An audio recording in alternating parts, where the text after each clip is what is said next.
रहो कि भाई अपना इंस्टाग्राम सुरक्षित रखे के बाद तो 30 सेकंड के अंदर पासवर्ड चेंज करिए। सबसे पहले इंस्टाग्राम खोल के जैसे थ्री लाइन पे क्लिक करके ऊपर को अकाउंट सेंटर का ऑप्शन दिखा था, अकाउंट सेंटर पर क्लिक करके तो सबसे पहले वो पासवर्ड एंड सिक्योरिटी का ऑप्शन दिखा था, फिर वगैरह पर क्लिक करेंगे।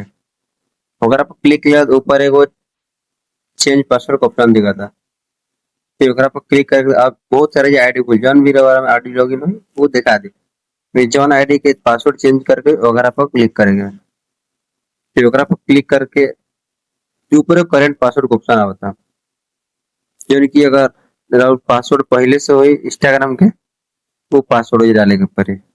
अब ये नया पासवर्ड ऐसा पासवर्ड डाले के बाद जौना में कि अक्षर और लेटर दोनों होके और कुछ अगर में सिंबल भी होके।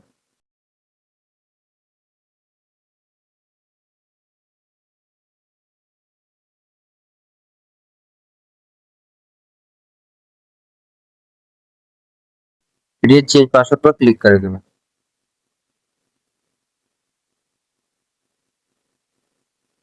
जैसे चेंज पासवर्ड पर क्लिक करें तो ये पासवर्ड चेंज हो जाएगा।